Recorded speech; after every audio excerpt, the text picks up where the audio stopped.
China আস্টার। China আস্টার দেখুন কি সুন্দর, অনেকটা সূর্যমুখী বা ডালিয়া ফুলের মতো, কিন্তু সূর্যমুখী বা ডালিয়া থেকে সম্পূর্ণ আলাদা। চারিদিকটা কেমন পিঙ্ক, মাঝখানটা হালকা সাদা এবং একদম ভেতরে রয়েছে হলুদ।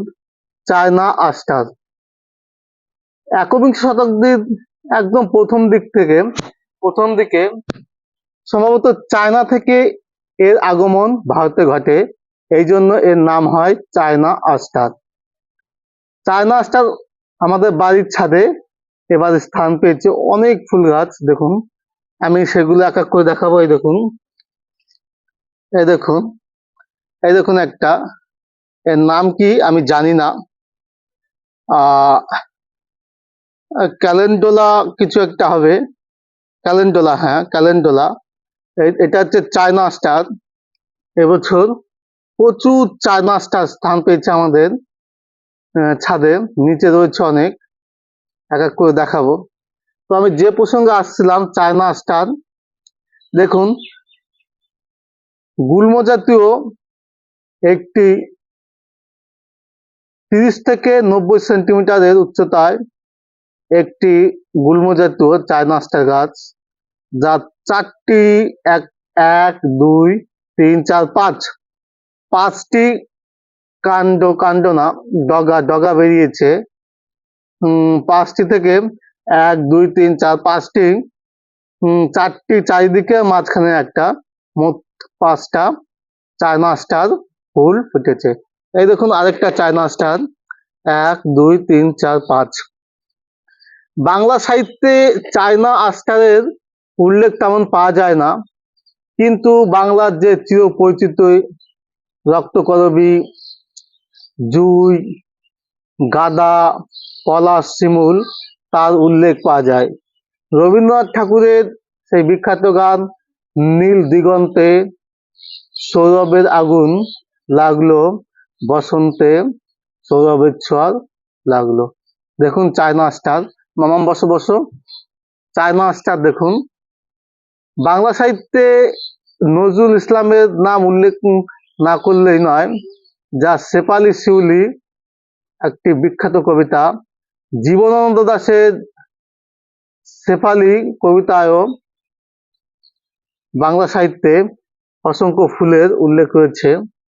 বাংলা সাহিত্যের পাশাপাশি আমরা যদি বিদেশি সাহিত্য বা পাশ্চাত্য সাহিত্য যদি আমরা কথা বলি, তাহলে সব থেকে বেশি প্রকৃতিকে বা প্রকৃতির সৌন্দর্যকে ফুটিয়ে তুলেছেন উইলিয়াম ওয়ার্ডসওয়ার্থ।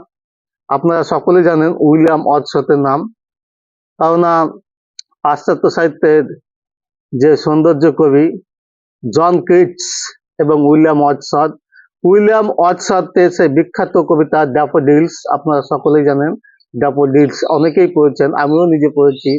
এই যে দেখুন, পাশ্চাত্য সাহিত্যের আরো অসংখ্য কবি রয়েছেন, পোয়েট রয়েছেন, যাদের পোয়েমে বিশেষ করে বিদেশি যে ফুল রেড রোজ অর্থাৎ গোলাপ, চায়না স্টারও উল্লেখ রয়েছে। পাশ্চাত্য সাহিত্যে রবার্ট ব্রুন্স নামে একজন কবি রয়েছেন, যিনি তার কবিতায় সুন্দরভাবে গোলাপের বর্ণনা দিয়েছেন তার প্রেমিকের সাথে। আর এসো এদিকে বসো। আরেকজন পাশ্চাত্য সাহিত্যের আরেকজন কবি রয়েছেন, যাও খেয়ে নাও আমার কাছে।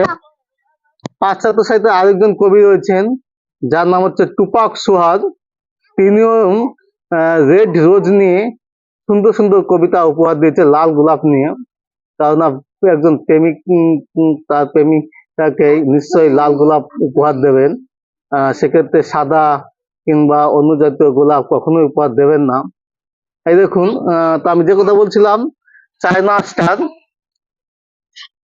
চারিপাশটা পিঙ্ক, মাঝখানটা হালকা সাদা, ভিতরে হলুদ। চায়না স্টার একবিংশ শতকের একদম প্রথম দিকে ভারতবর্ষে চায়না থেকে আগমন ঘটে, এই জন্য এর নাম হয় চায়না স্টার। এর ইতিহাস, এর গল্প, এর যে পাঠ্য পুস্তকে পোয়েমে স্থান করে নেওয়া আপনারা সকলেই শুনলেন। নমস্কার, ভালো থাকবেন।